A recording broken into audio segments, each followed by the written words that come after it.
Hai, Assalamualaikum. Perkenalkan, nama saya Reza Septiana Pamungkas dari kelas 10 Multimedia 3, nomor absen 13 dari SMK Negeri 1 Miri. Di sini saya akan menceritakan tentang kekuasaan VOC di Indonesia. Nama lengkapnya adalah Perserikatan Dagang Hindia Timur Belanda atau VOC, dibentuk pada tanggal 20 Maret 1602. Ini berpusat di Amsterdam, Belanda, Beirut. Ini merupakan gabungan dari kongsi-kongsi dagang yang dipimpin oleh 17 tuan atau 17 Kering yang memimpin adapun Gubernur Jenderal pertama VOC, yakni Peter Port. Pada awalnya di Hindia Belanda, pusat awalnya VOC itu di Ambon, kemudian dipindah oleh Peterson-Koen ke Batavia pada tahun 1611. Hal ini dikarenakan untuk mendekatkan VOC dengan lalu lintas perdagangan dunia saat itu yang melalui Selat Malaka.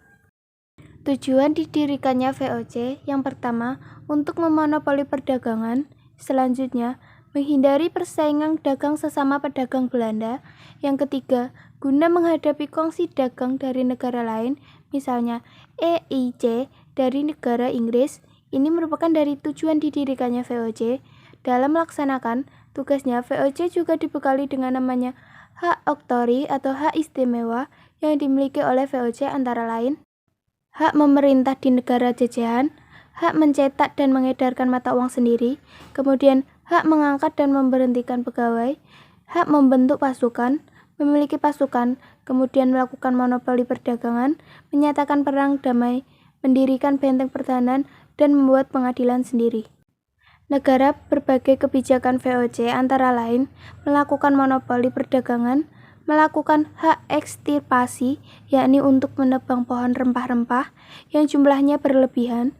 Kemudian ada pelayaran hongi, melayani menggunakan perahu kura-kura untuk mengawasi perdagangan.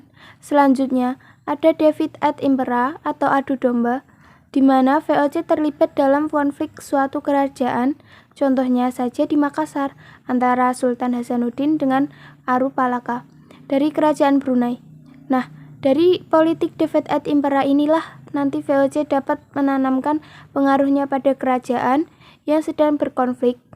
Selanjutnya adalah Priang Stesel, yakni penanaman kopi di daerah Priangan. Selanjutnya ada Verplichtleverንቲ, yang mana merupakan penyerahan paksa, yaitu kuat atau kebijakan ekonomi VOC, yakni yang mengharuskan rakyat untuk menyerahkan hasil buminya kepada VOC. Dan selanjutnya adalah Contingentstelsel, yakni kewajiban rakyat untuk membayar pajak sesuai dengan harga yang ditentukan oleh VOC.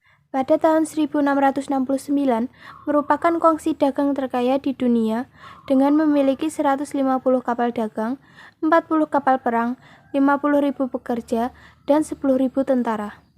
Adanya monopoli perdagangan tersebut, kemudian terjadi perlawanan terhadap VOC, antara lain perlawanan Mataram Islam, di mana Sultan Agung Hanyokrokusumo pernah menyerang VOC di Batavia sebanyak 2 kali.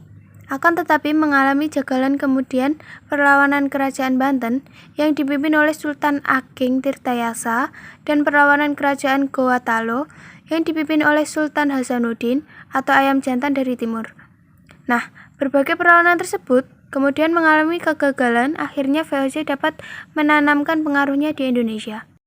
Adapun faktor kemunduran VOC antara lain banyaknya pegawai yang korupsi biaya perang yang besar pengeluarannya, banyak untuk membiayai perang menghadapi perlawanan bangsa Indonesia. Kemudian yang ketiga, persaingan dengan kongsi dagang lain. Kemudian yang keempat, semakin banyak cabang sehingga semakin banyak pengeluaran untuk menggaji pegawai. Dan yang terakhir adalah adanya perdagangan gelap. Demikian dari saya, kurang lebihnya mohon maaf jika ada kata yang tidak disengaja. Wabillahi taufik wal hidayah. Wassalamualaikum warahmatullahi wabarakatuh.